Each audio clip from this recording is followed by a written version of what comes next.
In that part of the Mediterranean, more than 4,000 sailors and Marines and more than 50 aircraft. An amphibious ready group with an embarked Marine Expeditionary Unit is capable of a wide range of operations, and because it is sea-based, remains a highly flexible option to any commander-in-chief when it comes to the potential use of force. These ships and their Marines are augmented by 3 additional squadrons of fighter and attack aircraft that are based ashore, and additional highly capable warships at sea, including a number of destroyers that are specifically designed for ballistic missile defense. Some of those warships are operating in the Red Sea, where they, alongside the ship's aircraft and capabilities of more than 20 other nations, continue to counter Houthi attacks on civilian maritime shipping. You've all seen in the last couple of days what these ships have been able to do in terms of knocking things out of the sky. All told, these U.S. and coalition ships and aircraft contribute to an impressive air and missile defense capability, as well as robust intelligence, surveillance, and reconnaissance capabilities, not to mention offensive and defensive military power. As the President has made clear, the United States does not seek conflict with any nation or actor in the Middle East, nor do we want to see the war between Israel and Hamas widen in the region. But neither will we shrink from the task of defending ourselves, our interests, our partners, or the free flow of international commerce. That's why, earlier today, we released a joint statement alongside 11 countries condemning Houthi attacks on commercial vessels in the Red Sea, one of the world's most critical waterways, and reiterating that these attacks must cease immediately. And just after we released that statement, Singapore came on board. So now there's 13 nations that have signed up to that statement. As we've made clear, these actions directly threaten freedom of navigation and global trade, and they put innocent lives at risk. This joint statement demonstrates the resolve of global partners against these unlawful attacks and underlines our commitment to holding malign actors accountable for their actions. Lastly, as you've seen, now in addition to this release, well, I think that's it. We'll take questions, sorry. Thank you. I wanted to ask about Iran. Does the United States have any idea who might be behind the bombings there today? And secondly, does the U.S. think the killing of the Hamas leader in Beirut has significantly changed the strength of Hamas? So on your first question, we aren't at a point now where we have a lot of great detail on this bombing. Certainly our hearts go out to all the innocent victims and their family members who are obviously, their lives are going to be forever changed by this, but we don't have any more detail in terms of how it happened or who might be responsible for it. On your second question, again, I would point you to our Israeli partners to talk more about this. We're again not in a position to confirm the specific reports. I would just tell you that al-Huri was a noted designated global terrorist, and if he is in fact dead, nobody should be shedding a tear over his loss. I know you said you don't have any great detail on who was responsible, but can you rule out that Israel had anything to do with this? We have no indication at this time at all that Israel was involved in any way whatsoever. No indication, but just to be clear, you don't think, did they support or assist in some other way? I'm not going to speak for another nation. I would just tell you that we have no indication that Israel was in any way involved in this. And given that this was the Soleimani anniversary, did you have any intelligence that something was being planned for this day? We certainly had no indications that there would be some sort of violence surrounding the anniversary of his death. Just to follow up on the Lebanon issue, is there any concern that that particular strike might expand the conflict regionally? Well, I would just say, Trevor, everything that we've done, in fact, the laydown I just offered of the force posture changes that the President has ordered in the region has been designed to prevent an escalation or widening or deepening of this conflict. As we've said before, we don't want to see it widen beyond Israel and Hamas, and again, we're going to keep working with partners in the region to prevent that from happening. Okay, and then on the Red Sea, you mentioned that joint statement that came out today and that Singapore has added their names to that as well. Yeah. But that is just, 13 countries total. That's smaller than the 44 that issued a statement in December, and countries that you would think would be on that list, like France, are not. Is there a reason why that's not a broader group of countries that signed on? I mean, first of all, 13 other nations signing up to language like that, or 13 total nations, 12 others than us, I think is significant. Other nations can speak for themselves about their decision-making with respect to signing on to public statements. There are, as you know, many nations that are assisting us in Operation Prosperity Guardian in the Red Sea that don't want to be public, that are contributing capabilities, but they don't want it public. So I think you're seeing an increasing number of nations around the world, particularly as commerce in the Red Sea gets affected. And shipping companies are making difficult decisions about whether to transit the Red Sea and the impact that it's beginning to have on global commerce. Countries are more and more becoming aware of this increasing threat to the free flow of commerce in the Red Sea by the Houthis, and are increasingly being willing to express their discomfort with that. John, thanks so much. Is it the White House's view that the elimination of Hamas is an attainable goal? What we've said before is, well, first of all, the Israelis should speak to their military goals. We have said that we absolutely believe they have the right and responsibility to eliminate the threat that Hamas poses to the Israeli people. Now, they have said for themselves, Peter, that the way they're going about that is really targeting infrastructure, tunnels and command and control nodes, as well as leadership. It is not that unusual or different approach than we took ourselves in places like Iraq and Afghanistan, going after the leadership network. Now, you can certainly significantly degrade a terrorist organization's ability to operate, train, and conduct attacks by going after its leadership.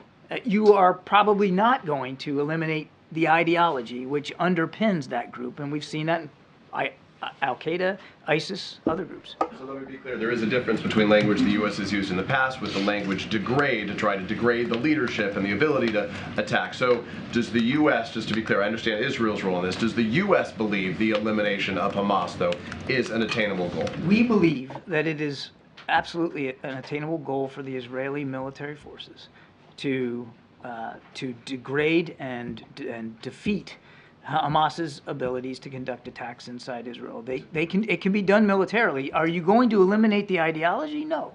And are you likely going to erase the group from existence? Probably not.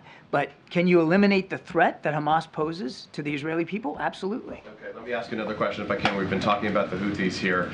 We heard from Maersk and some of these other companies that obviously the Danish shipping giant that paused its operations in the Gulf of Aden and in the Red Sea. A lot of other shipping companies are either pausing or rerouting right now. How concerned is the United States that these shipping companies may be pausing or trying to find other routes or revisiting that region altogether right now, given the impact it could have on the United States in terms of supply chain, inflation, whatever else? Well, if we weren't concerned, we wouldn't have stood up an operation in the Red Sea, now consisting of more than 20 nations, to try to protect that commerce. The Red Sea is a vital waterway. A significant amount of global trade flows through that Red Sea, and by forcing nations to go around the Cape of Good Hope, I mean, you're adding weeks and weeks onto voyages, and untold resources now, expenses have to be applied in order to do that. Plus, it's just a more dangerous journey. So obviously, there's a concern about the impact on global commerce. Is this a pocketbook issue that Americans could be concerned about, given the supply? We haven't seen that effect yet. At risk of being. It would depend on how long this threat goes and on how much more energetic the Houthis think that they might become. I mean, right now we haven't seen an uptick or a specific effect on the U.S. economy, but make no mistake, it is a key international waterway, and it can have an effect on the global economy. Thank you, Karine. Thanks, John. To follow up on the eradication of Hamas, does the U.S. know how many more members of Hamas are left to eradicate? We have estimates. I'm loath to put the numbers out there right now because they are just estimates. But Hamas still has a significant force posture inside Gaza. Is there any way you can characterize the progress that's been made in terms of percentage? How is Israel done, basically? If you're, if it's their operation, obviously you're keeping track of progress. I've been trying real hard not to give them a report card here, and I think that's a wise thing for us to do, is to refrain from analyzing and armchair quarterbacking their military operations. They themselves have said that they have targeted and been successful against a range of leadership of Hamas, certainly at the brigade level and higher. And remember, these guys are organized like a military. It's not just some ragtag group of terrorists. I mean, they have a pretty sophisticated military underpinning and structure to them, and they've gone after quite a bit of those leaders. They've gone after a lot of their mid-range and lower-level fighters as well. I think I'm going to let Israel characterize how they've been doing, but they have, without question, let me just say this broadly, they have had an effect on Hamas's ability to command and control itself, to resource itself, and quite frankly, to lead their troops. And just one quick clarification on the airstrike in Lebanon. Is the U.S. assessing to try to determine who is responsible for that? For which one? The airstrike in Lebanon that killed the Hamas leader. I'm not aware of any efforts of the United States to assess that or to analyze that. We certainly weren't involved in any way whatsoever. Thank you so much, John. Moving on to Ukraine, first of all, just your assessment of what we've seen in the last few days, but then also there's a Newsweek report that the U.S. is going to destroy several hundred quote-unquote expired ATACMS, which is, of course, a weapon that President Zelensky has asked for specifically.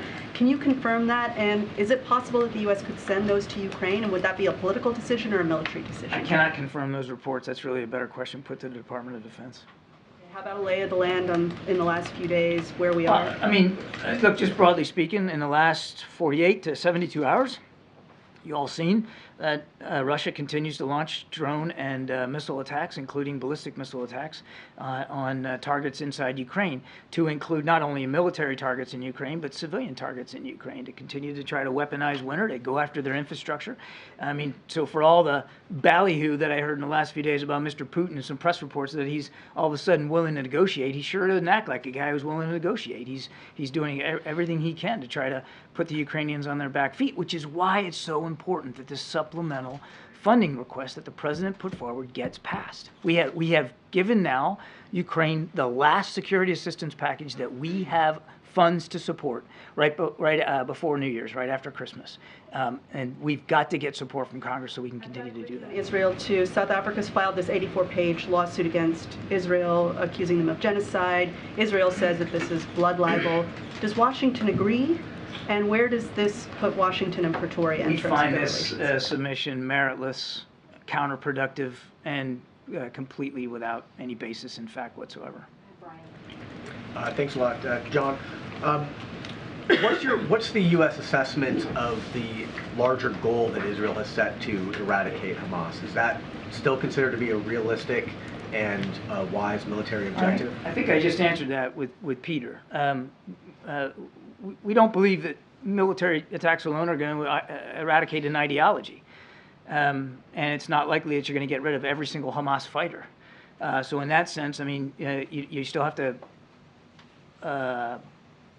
reconcile yourself with the fact that there may still be some Hamas around, even when your military operation is over. That said, what they absolutely can do is eradicate the threat that Hamas poses to the Israeli people. And you can do that by going after leadership. You can do that by going after their infrastructure. You can do that by going after their resource. And we showed that with respect to ISIS and Al-Qaeda. It can be done. ISIS and Al-Qaeda still exist, but they are nowhere near the kind of threats that they once posed. So it can be done militarily. A couple more on Israel. Maybe this came up on Jake's call, but do you guys feel like you have any path forward on Israel's decision to withhold tax revenue from the Palestinian Authority? And then do you have any reaction to the Supreme Court and Israel striking down the judicial reform package that the Prime Minister put forward? I know the President has weighed in on it previously. Yeah, I don't have any update for you on the tax issue. And on the judicial reform, we are going to be careful that we don't comment on the internal workings of a fellow democracy. What the president has said before stands today, which is, we want to see that as a vibrant democracy, any changes, any governance changes that our Israeli counterparts try to pursue are done with the broadest base of public support possible. And then, sorry, just real quick, before the break, Karine talked about a possible regulatory review of the Japanese purchase of U.S. steel, but I'm wondering if there's a national security component to that review, and if NSC or if you're aware of anyone on the national security side looking into it, As far as I know, there's no updates to that review, and obviously anything like this, I mean, we carefully evaluate the degree to which there is a national security component, and we'll do that in this case, but I don't have an update for you. John, can you give us an update on the hostage situation in Israel and the kind of the status of the talks with the Qataris and others to move that forward? Is it the U.S. opinion that it's at this point pretty much stalled, or is there some hope of reviving that in the near future? Well, there's always hope, and we're not going to stop hoping to try to get all those hostages home. What I can tell you is that the conversations are ongoing, they're real, and we are pursuing them with the same sense of energy that we were, a month or two ago when we were able to get some 50 hostages out. I would tell you that I don't have any specific progress to report today, but we're not gonna stop talking about it. We're not gonna stop working on it, and we're not gonna stop engaging our partners. Is there any new talks scheduled with McGurk or anybody else in the region? There have been ongoing communications. I mean, I don't have anything on Brett's schedule to speak to specifically today. I think you can expect that he will be, as he has been, constantly engaged on this, as will David Satterfield on the ground. But it's an ongoing conversation. Just following up on that, John, when Prime Minister Netanyahu said yesterday that Hamas had given some sort of ultimatum on the hostages front, do you know what he was referring to? I don't. On a separate topic, I wonder what you made of Hassan Nasrallah's speech today. We are not scared of war. Does the U.S. hear that as escalatory or pretty consistent with what we've heard recently? I think we're going to judge actions and not words.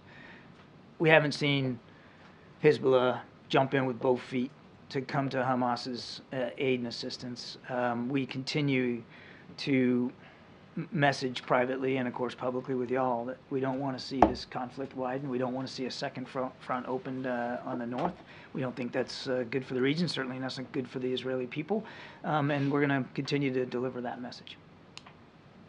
On migration, Denver's mayor this weekend told CBS that his city needs arriving Venezuelan migrants to have the ability to work. Is the administration open to extending temporary protective status for Venezuelans who arrived after that July 31st date that you all set? I don't have an update for you on that. You probably should talk to Secretary Mayorkas and his team at DHS, but that's not something I would have an update for. Thanks, Karine. John, you mentioned the last aid package for Ukraine. If there's no deal with Congress, what happens once that's exhausted? I mean, will shipments of weapons just stop? They'd have to. They'd have to. We have. The president signed out the last security assistance package for which we had replenishment authority funds. That's it. We need the supplemental passed so that we can provide additional security assistance to Ukraine. Now, there's always a lag of days, if not weeks, each time we sign out one of these packages. So the things that were signed out on the 27th have not all been delivered to Ukraine. That will come in coming days and weeks. But after that, absent supplemental funding, there's no other magical pot to dip into to try to get support for Ukraine. So there's no other pools of government weapons that could be used temporarily and then refilled later? I'm not aware of any Band-Aid fix that can be done. I mean, I don't want to get ahead of the decision-making process here. I mean, we're going to do what we can to continue to support Ukraine. But in terms of the kinds of security assistance that we've been able to provide and the frequency with which we have provided it every 2 weeks, that ended on the 27th when we submitted our last one for the year, the last one that we had funding applied to. Working out good, Nadia. Thank you. A follow-up on a question. John, you just said that you have no indication that Israel is behind the assassination of Saleh Haruri. But Israeli cabinet ministers and Israeli officials are on the record saying that they are going to go after Hamas leaders. They're going to assassinate them just like they did in the 70s after Munich. So do you dismiss what they're saying as maybe it's not the responsibility? My comment was nothing to dismiss anything they said. I was asked a simple question: do we have evidence that Israel was responsible for it? And I said we didn't. Now, Israel as I've said before, has a right and responsibility to go after the threat that Hamas poses, which means they have a right and responsibility to go after the leadership of Hamas. Now, as I've also said many, many times from the podium, we expect that they'll do that in accordance with international law. A question. Yesterday, the State Department condemned the statement of two Israeli cabinet ministers calling for the displacement of Palestinians. Yeah. And I'm sure that's a position of the White House as well. It is. But practically, how do you enforce that? You have so much leverage over Israel. Apart from condemnation, what practically can you do to stop this plan? Because Netanyahu defiantly challenged the White House when it comes to a state solution and other issues with Well, keeping soldiers in the northern part of Gaza. First of all, I don't think we can call it a plan. These are comments by two cabinet officers. That doesn't constitute an Israeli plan to relocate people out of Gaza. So I don't think we should get ahead of where we are right now. And you're right, that statement does speak for the United States government and for this administration in terms of our complete refusal and rebuke of any forced displacement outside of Gaza of any Palestinians. We have made that clear to our Israeli counterparts in private sessions. We certainly have made that publicly, and that's not going to change. Thank you, Karine. Admiral, back to Ukraine for a minute. It was well chronicled earlier in the war the heavy losses the Russian military took in terms of equipment, firepower, and such. In the wake of this recent barrage, though, launched on these Ukrainian cities, what is the current U.S. assessment of just what the Russian military's currently capabilities? Interesting that they have to keep reaching out to other countries to shore up their inventory of artillery shells and missiles and, of course, drones. A lot of these drones that were launched in the last 72 hours were Iranian-made or Iranian-designed drones. We know that this war has had an impact on Mr. Putin's war-making capability, particularly when it comes to munitions, artillery, drones, missiles. We also know that he still has a sizable amount of his Air Force available to him, a sizable amount of his ground mechanized capability available to him. And of course, while his Navy has been challenged in the Black Sea, it's really only been the Black Sea fleet that has been affected. He also has an advantage in manpower because Russia is just a bigger country. And he doesn't have to, unlike President Zelensky, he doesn't have to answer to the Russian people about mobilizations and taking prisoners out of jail cells and putting them on the battlefront. He has gone through an enormous amount of manpower in the last 2 years of war, and we know that he's going to continue to try to throw manpower at it. All that said, Jonathan, that's on the plus side of the ledger for him. On the negative side of the ledger, command and control in the Russian army is still abysmal. Morale, leadership, absolutely at the dirt floor. They are still heavily reliant on long-range kind of strikes because they got that available to them. When they engage the Ukrainian forces on the ground, they're not having much success. For this so-called ballyhooed counteroffensive that they were going to launch themselves, they've really achieved nothing in recent weeks and months. This is a military that still has not really learned the lessons that you would think a modern military would learn after 2 years of war. In the back, way in the back. In the back.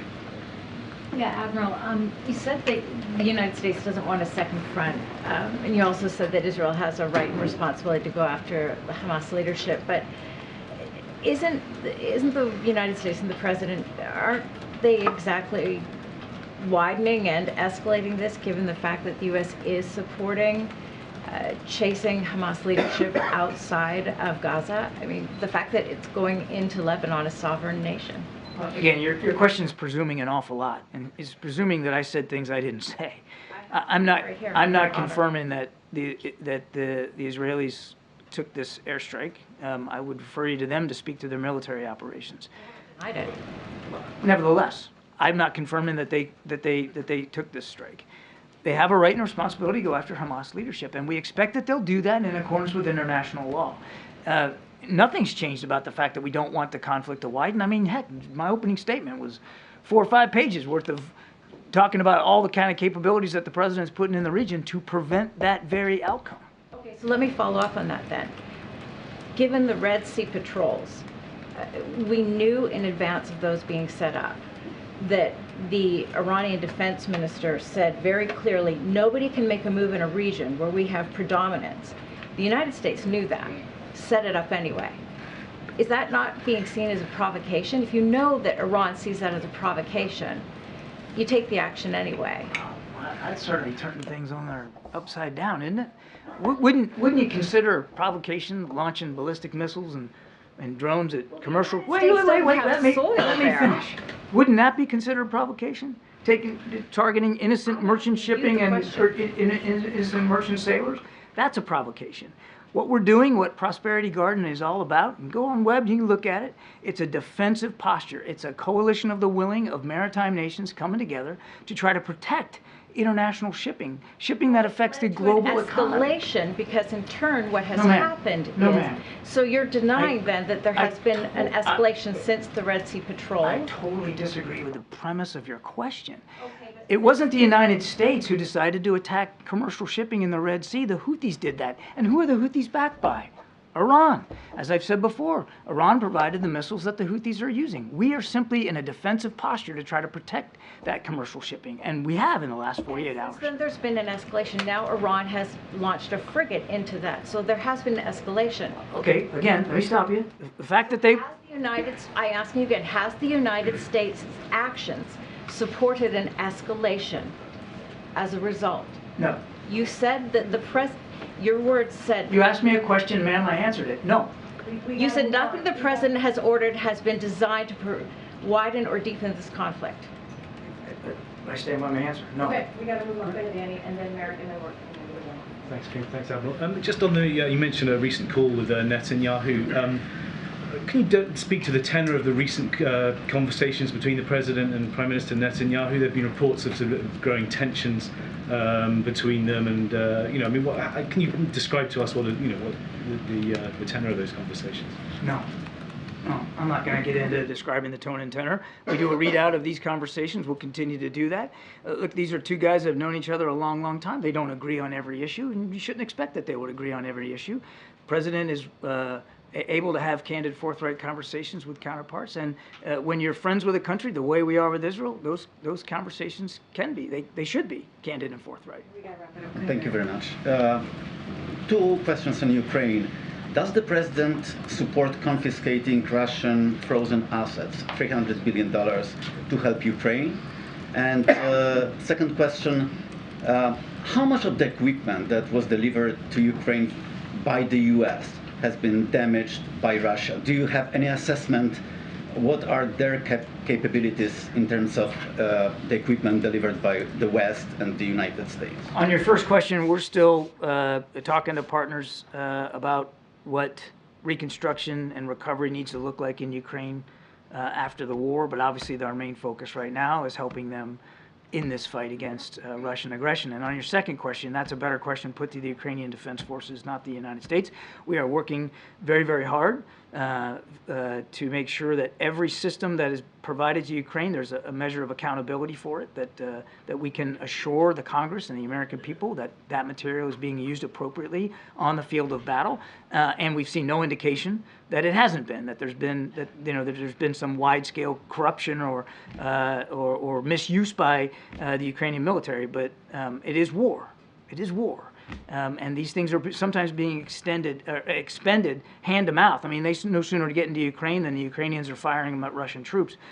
So we're working real hard on accountability. But as for every single bullet and bean that have been given to Ukraine, I mean, that's really something for the Ukrainians to speak to. Every single bullet, I'm asking about, in general, about Ukrainian capabilities in the war with Russia. Are you tracking those? Of course we are. Yeah, in fact, we added we added expertise and individuals to the team in Kyiv, specifically for accountability purposes. And the Ukrainians understand our need for accountability. They share that, and they have made it clear that they're willing to work with us on accountability measures for all the systems that are being provided. I would just tell you, broadly speaking, without speaking to every single artillery shell, the kinds of material we give Ukraine is given to them with thoughtful deliberation based on what they say they need in the moment and in coming weeks. And we've seen that with every package that we've delivered. Number two, as I said, in many cases, this stuff is going right from the trucks and the trains to the hands of a soldier on the battlefield. Not everyone, but oftentimes it's that fast. They are using these things appropriately in defense of their country. Thanks, Admiral. Thank you. Appreciate it. Thank you, John. Yep. Thank you. Thank you so much. Okay, Darlene, good to see you. Want to reset us and start us off again? Sure, good to see you too. For the first time in the U.S., there are wind turbines that have sent electricity to the grid. There's a wind farm off the coast of Massachusetts. It delivered some power just before midnight on Wednesday. It's a project the Biden administration had signed off on, and I was just wondering if the president supports this kind of energy. Is he aware? Any reaction that you can share? So I don't have a reaction for you at this time. I would have to get back to the team, and I certainly have not spoken to the president about this particular issue. As you just stated, that is something that we are, when it comes to wind turbines. You've seen the president visit many of manufacturing factories where they are certainly leading with that and manufacturing those wind turbines. So certainly that is part of our climate change, certainly an initiative, clean energy. So that's certainly something that we have been very much backing and supporting, but that particular issue I have not touched base with the president about. And then two other quick ones. Will the president have a public schedule tomorrow or Friday? I don't have anything at this time for you. As you know, he will be traveling on Saturday for January 6th to Pennsylvania. That is something that the campaign is putting together. So if you have any specific details, we'll certainly make sure that you reach out to them. I just don't have anything else on his schedule for the next day or two. And is there a list of the scholars and the historians that the press office said he had lunch with today in the lead up to the January 6th? I don't have a list to share at this time. For folks who are not tracking, this afternoon the president met or had lunch with a group of scholars and historians to discuss ongoing threats to our democracy, whether here and also abroad. This is something that he tends to do, especially as we head towards an important day like January 6th. So it's something that it is commonly done. He's done it. He's met with a diverse group of historians before. I don't have a list to provide to you at this time. Thanks, Karine. On the scholars and historians meeting, that statement referenced threats to democratic institutions in the country. Does the president think that there are any specific policy changes that are needed to strengthen institutions ahead of the elections? I don't have any policies to announce or preview for you at this time. Look, the president has always been clear. I've been clear from this podium as well. What happened on January 6th was unprecedented, an attack on our core principles, an attack on our democracy. What we saw was an attack on our rule of law, attack on our Constitution. We saw the Confederate flag in the middle of the Capitol building. It was a terrifying and horrific day, and a dark day in our history, sadly. But I just don't have, as far as policy-wise and our strengthening our institutions, don't have anything to share at this time. But specifically, does he think the United States is ready to have free and fair elections in November? Well, we have to. I mean, that is what we need. We have to. That's what the president believes in, right? He believes in having a democracy that works, on having a free and fair election. That's something that he has spoken to, obviously. But I don't, as far as our policies for our institutions, announcing any new policy, I don't have anything just announced at this time. But clearly, that is something that the different agencies who are involved are certainly making sure that we get to a place that where Americans are able to vote freely in November. And do you have any reaction to the new data out of Treasury that the national debt has hit a record $34 trillion? So yeah, if you look at that data, it's there's a trickle-down debt, if you think about it. Republican tax cuts are responsible for about 90% of it, of the increase in the debt as a share of the economy over the last 2 decades, excluding emergency spending.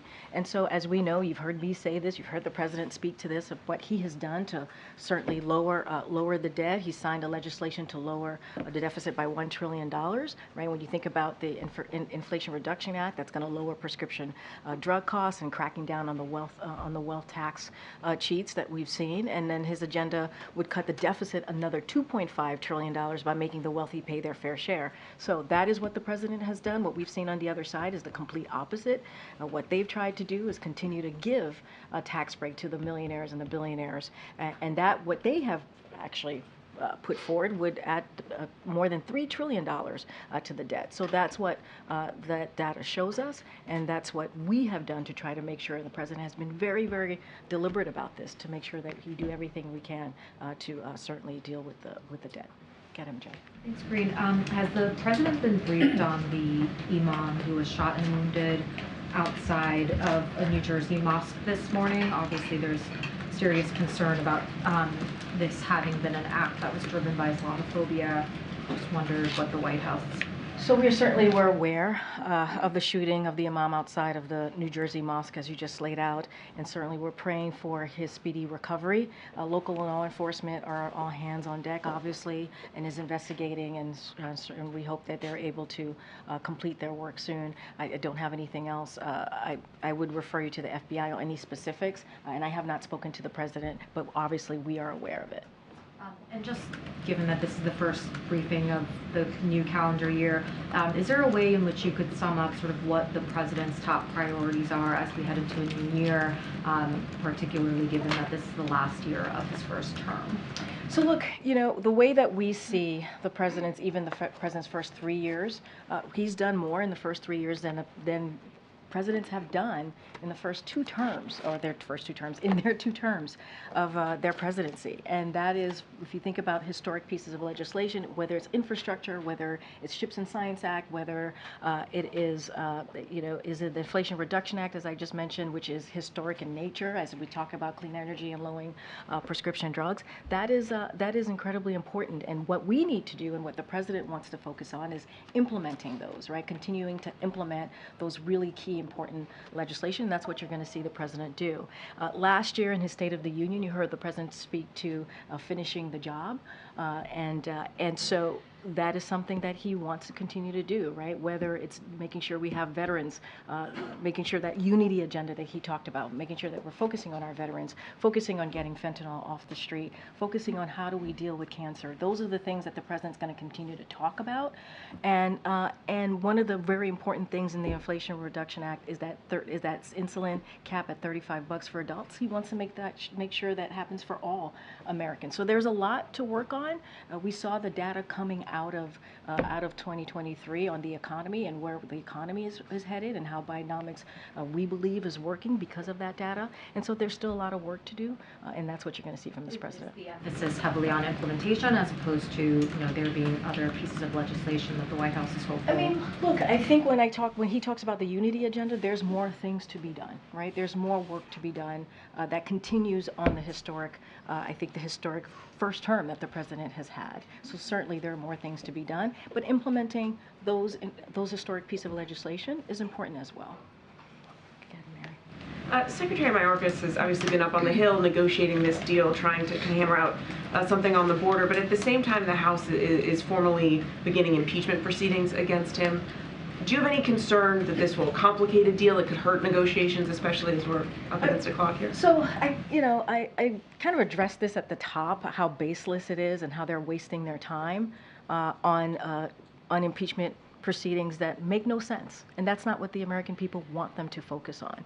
And that's certainly, we see that from House Republicans, obviously, and it's a political stunt. It's baseless. It's purely baseless. And instead of coming together to deal with potentially what's going to happen on January 19th, a shutdown, instead of dealing with that and really keeping to their word of that bipartisan agreement that the president did and made back in 2023, and keeping that deal, 2/3 of House Republicans voted for that. We saw bipartisan support in the Senate. And what they're doing is they're not doing their job. They're focusing on something that Americans do not want to see. They want us to deliver on things that matter to them. But regardless of that, are you concerned that the fact that they are taking this action, even if you disagree with it, that it's going to make this more difficult, that it's going to complicate all of this? We think it's baseless, and we think it's a waste of time, and we think it's not the focus that they should have. That's not the focus that Americans want them to have. And so, look, we were able to come together, when you think about the budget, when you think about where we're headed potentially on the 19th, to come with a bipartisan agreement to keep the government open. That was done in a bipartisan way. 2/3 of House Republicans voted for that. So we could get this done. They agreed on it.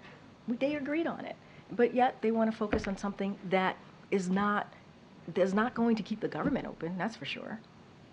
Okay, Weijia. Karine. Last night, the president said that he needed more money to protect the U.S. southern border. Give me the money.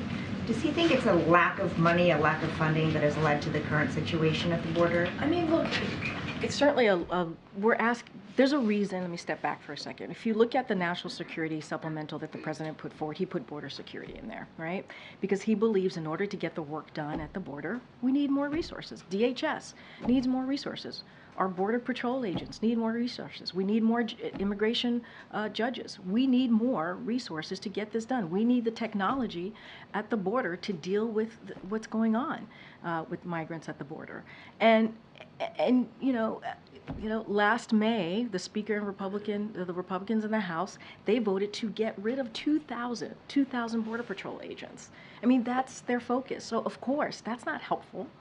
So we need the resources to actually do the work, and they keep getting in the way. House Republicans keep getting in the way of doing the work to deal with what we're seeing at the border. So they're obstructing. House Republicans are obstructing. That's what they're doing right now. But does the president believe it's just a money issue, or does he think that the policies have to change? Well, I would remind you, Weijia, on the first day of his administration, he put forth a comprehensive immigration policy, legislation, and he presented that to Congress. And he did that because he understands that the immigration process or the system has been broken for decades. So obviously, we need to change policy and work on policy to deal with a broken system. So it's both. It is, and that's what you've been seeing from the Senate side. Both Republicans and Democrats have been talking and negotiating for the past couple of weeks on how to deal with the border situation, border security, and it's been a policy conversation and a funding conversation. So it's both. And does he have any New Year's resolutions? I don't have the president's New Year's resolution. I think what I will say is that the president wants to continue doing the job that he has said that he's going to do on behalf of the American people. That's what we have seen him do the last 3 years. I've talked about the historic piece of legislation that's actually going to deal with health care, going to deal with veterans' health, right? Going to deal with clean energy and climate change, going to deal with key issues that matter to the American people, Bidenomics, making sure that the economy works for all, we're building the middle class. Those are the things that the president's going to focus on. Go ahead, Justin. Two quick ones. The first, after the plane crash in Japan, I'm wondering both has the administration offered any support or is it working on the investigation of the crash, and has it prompted any review, especially of certain tarmac safety procedures? Let me just first say, Justin, our hearts go out to the families of the Japanese service members who lost their lives in this terrible accident. So we're glad that the passengers and obviously the crew members were able to get out on the commercial flight, was able to get out safely. That is incredibly important. Any specifics on any questions about investigations, that was something for the government of Japan to speak to. The resignation yesterday of Harvard's president seemed to generate a lot of conversation. I know the president, or you, weighed in after her testimony on Capitol Hill, but I'm wondering if you have a reaction. So, look, I know there's been a lot of coverage of this, and so I want to be very mindful and careful, and I've said this before, when it comes to either private institutions or colleges and universities, we're not going to comment. We're not going to comment on any personal decision that's been made. And I want to, as you asked, because you asked me our comments from here and what we said from here, we believe that this is a moment for leaders to have moral clarity. That we believe that is incredibly important at this time to have moral clarity, and look, any calls for genocide are monstrous and they're antithetical. There should not be a place for that in this country, and we're always going to call out hate, and we're always going to be very, very clear about that. And I will add that you heard the university presidents who testified also apologize, right? And you heard them say this. I'll quote what President Gay said. She said, "I'm sorry, words matter." I'll quote what President McGill say. "I was not focused on, but I should have been, the irrefutable fact that a call for genocide of Jewish people is a call for some of the most terrible violence human beings can perpetrate." So we believe it's a time to stand up and show leadership, and we believe that's what we did at that time. Okay. Thanks, Karine. On the border negotiations, can you comment on the concerns raised by some of the Hispanic caucus members and other elected Latino leaders who feel they've been kind of cut out of these talks? So look, we've been in touch with Democrats, obviously members of the Hispanic leadership, and we've done that as these conversations have been going. We're not going to speak to certainly private conversations. But I'll say this, the president believes that we need to have a bipartisan agreement. That's where he believes, on both funding and also policy. And that's what you've seen from Democrats and Republicans on the Senate side. And that's what they've been doing. They've been having those conversations during the holiday season and throughout this week as well. And so we believe those conversations are headed in the right direction. And so, again, I said this moments ago, the president believes our immigration system is broken. That's why he put forth a legislation to deal with the comprehensive legislation to deal with the immigration system. And so now we're having a conversation, a bipartisan conversation about how to move forward. We're going to continue certainly to hear from the leaders, obviously, and to hear what they have to say. And we've been in touch with them. We've had conversations with them. I'm not going to go into private conversations. And, you know, it's being hammered out. I don't want to get into specifics from here, what the policies are going to look like, what's in or what's out. We think it's heading in the right direction, and it is important to have these conversations. One of the concerns that they've raised, they say the discussions is leading the Biden administration into a trap. You know, asylum discussions, that making it harder to migrate legally will only increase irregular migration. Have you heard that from them specifically, and how does? So look, I've seen the reporting just like you have. Obviously, the team here has had conversations with leaders. Here's the situation, right? The situation is that this system, this immigration system, has been broken for decades. And we need to have a bipartisan agreement to move forward on how to deal with the system. That's what we need to do, both on a policy front and a funding front. And so that's what you're seeing from the Senate side on both Republicans and Democrats, and it's been weeks of conversations and negotiation. And we think that is important. That's the only way we're going to be able to deal with this issue. And it's headed in the right direction. I'm not going to get into asylum. I'm not going to get into asylum policy. I'm not going to get into specifics. And so I'm just going to have to leave it there, obviously. Go ahead, Michael. Thanks, Karine. The House committee is moving ahead with impeachment proceedings against Secretary Mayorkas. There's a hearing scheduled for next week, so I'd just like to get the White House response, and also just to clarify, does the president still have confidence in the secretary? Absolutely, the president has confidence in the secretary. I think, and I've said this moments ago. I said it at the top as well. We believe that what they're doing, the House Republicans are doing with this impeachment inquiry, is baseless. We believe that it's a political stunt. And we believe there's no time for that right now. There are things that the American people want us to get done, and that's what they should focus on. And you know, it is unfortunate that this is where the House Republicans, that's the road that they want to go down with this impeachment proceeding. That is really unfortunate when the American people have been very clear. They want us to see it. They want us to work in a bipartisan way to get things done for them, and that's what the president wants to do. Go ahead, Karen. Back on the border negotiations, has the president spoken to Secretary Mayorkas since he met with the bipartisan negotiators on the Hill yesterday? I would literally have to check. I don't have any call to read out. But obviously the president speaks to his cabinet secretaries on a regular basis. But on this particular meeting, I don't want to get ahead of that. So I would have to check in. But he speaks to them on a regular basis. Obviously, it's his cabinet. And you've said you're not going to get into the details of what's being negotiated, but broadly, does the White House want to see Congress clear the supplemental before turning to the government funding issue before January 19th? As you just laid out, Congress has a lot of work to do. They do. The supplemental, the reason that we put forward a supplemental, they are emergency requests that we believe are incredibly important and that needs to be dealt with on behalf of the American people. So obviously, those are important. Those are emergency requests that the president asked for. So critical, very critical to the American people. And, you know, their basic job for for Congress more broadly, is to keep the government open. That's their basic duty, is to keep the government open. And all they're doing is dealing with a bipartisan agreement that the president made with Congress, right? It's something, again, I'm going to repeat myself here, something that 2/3 of House Republicans voted for, something that we saw come out of the Senate in a bipartisan posture. And so they have a lot to deal with. They have a lot to deal with, and they should just do their job. Okay.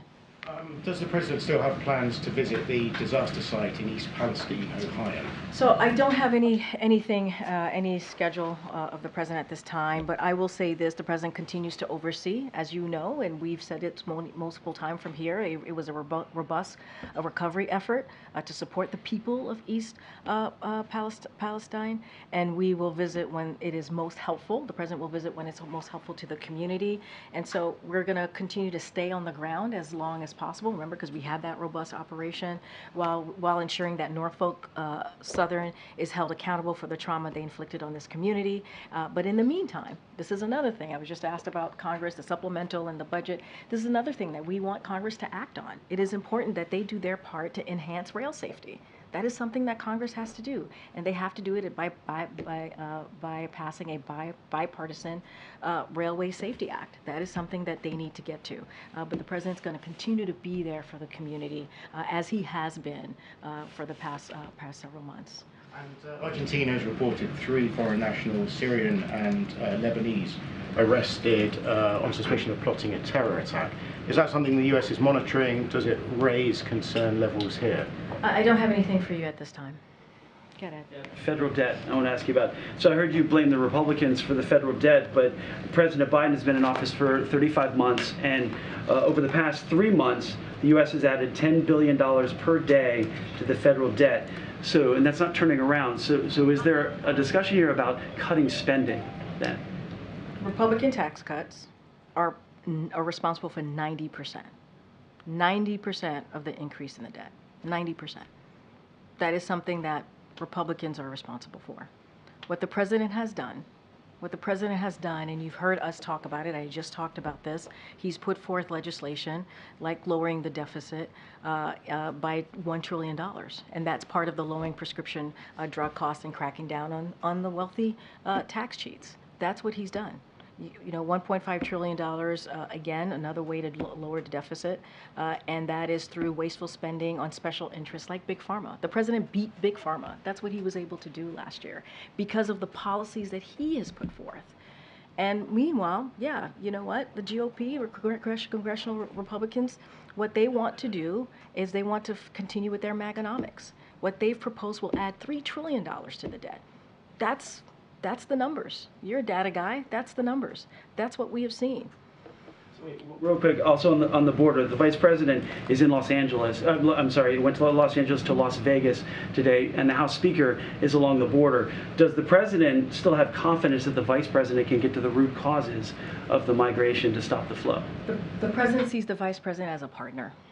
She's a partner with him on all of the successes that we have seen, what we've been able to do the first term in this administration, the first 3 years of this administration. I just listed out historic pieces of legislation that we've been able to get done, whether it's lowering prescription drugs, whether it's dealing with veterans care, whether it's dealing with climate change, whether it's Bidenomics dealing with the economy.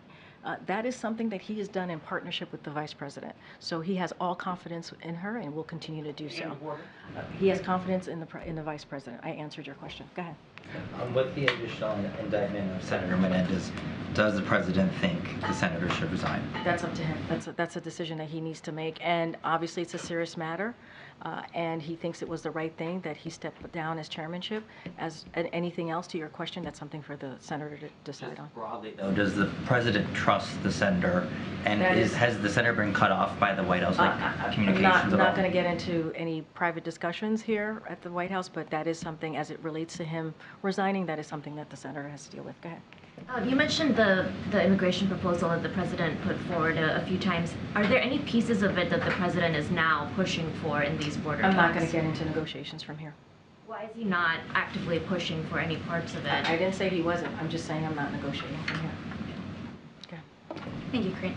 A couple weeks ago, you had said what we're seeing at the border isn't unusual, but in the month of December, there were more than 302,000 migrant encounters, the highest total for a single month ever reported. So does the administration concede that what we're seeing now is unusual? What I said was, to be exact, is that what we're seeing at the U.S. is ebbs and flows in how many migrants arrive at the border. It's something that happens every year. It ebbs and flows. And it's fueled by efforts of smugglers to encourage irregular migration. And I will add, since May 12th, DHS has removed folks who have been here illegally, who were not here on a legal basis, about 460,000 people that they've been able to remove. That's what I said. Every year we see an ebbs and flow, and that's what we're seeing at this time, and which is caused by misinformation and disinformation from smugglers. Well, I reported that they only deported 142,000 in all of fiscal year 2023. December had more than double that crossing just a single month. So how is that really a measurable consequence? Since May 12th, DHS has been able to remove and return over 460,000 individuals who did not have a legal basis to be here. That's what DHS has been able to do since May 12th. And I will remind you, that just last week we had Homeland Security Advisor Sherwood Randall and Secretaries Biden and Mayorkas meet with the Mexican government just last week, and it was a productive conversation. And we believe that the President of Mexico has taken significant enforcement actions, and we are starting to see the results. And so a lot of this is diplomacy, right? A lot of it is having diplomacy. A lot of it is enforcement. I just laid out how last May, while DHS was starting to remove folks who were not here on a legal basis, you had House Republicans voting to get rid of 2,000 Border Patrol agents. That's what they were doing. So we're trying to deal with the issue, and we get it. It ebbs and flows every year. We get it. We understand what's happening at the border. That's why there's negotiations happening on the Senate side with Republicans and Democrats to deal with this issue. Dealing with the issue as the administration's also fighting to keep up, to remove razor wire along the border that is intended to keep, this surge lowered, to keep people out from crossing illegally. Governor Abbott's razor wire does not prevent. It does not prevent non-citizens from unlawfully crossing. That's not what it does. If anything, it puts at risk, it puts the lives of the Border Patrol at risk. It puts them in danger. That's what the razor wire does. And that's what the Governor Abbott is doing. Again, a political stunt that doesn't actually fix the problem and puts Border Patrol agents. Fixing it right now? Well, I just don't, but I mean. Sure, a temporary solution, obviously, but I guess the reason that I'm coming Jackie, to it from this perspective is because it puts Border Patrol, it puts them in a difficult position, right? I hear you. But when you're talking about the impeachment proceeding, for instance, as baseless, and you have, Democrats calling on the administration to do more. You had the mayor of Denver today saying that Denver has become the highest city per capita for migrant recipients in the country. You've had mayors in New York and Chicago begging for more federal help, saying that the administration is not answering them. And then you have Texas saying that they've had to take measures into their own hands because the administration isn't enforcing existing laws on the books. The numbers keep going up. You have, records being shattered every month. A population bigger than the size of Seattle coming in since October. And I understand where you're coming from, but in the meantime, when there's really not been any progress, and you always talked about how this has been an issue for decades, what is the administration doing right now to actually improve the crisis at the border? We have House Republicans that's literally blocking the president's effort to do something. That's what they're doing. They're playing political games. They're doing political stunts. Literally, House Republicans themselves voted to decrease the amount of Border Patrol agents by 2,000. They're getting in the way, and they don't want to help. But we are glad that we are working with Senate Republicans and Democrats in a bipartisan way to come up with a bipartisan agreement to deal with the border security. That's what we're seeing. Those negotiations have been going on. They're continuing this week, and we really do hope that we come to a place where we can talk about a bipartisan agreement where we can deal with the funding and the policy. And House Republicans are getting in the way. That's what they want to focus on. That's where they see there could be the most effective, and that's not what we believe. That's not what the American people want. Go ahead, Peter.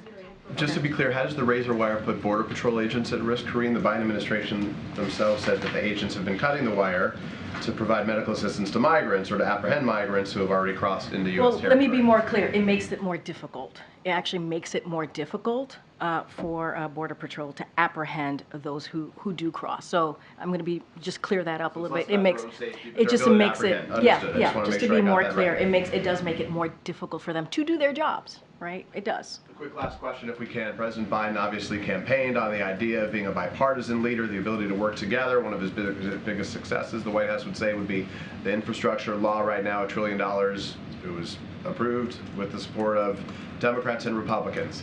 Right now, there's a new Republican House Speaker. President Biden hasn't had a one-on-one meeting with him yet. Many weeks have now passed. Is there any indication when that would happen, and what's precluding the president from saying, Speaker Johnson, come to the White House, let's sit down and talk about this? So here's what I'll say to that. You have Speaker Johnson, who has been very clear where he stands on the border, right? Who has continues with the House Republicans to make this a political issue and to move forward with political stunts, and has blocked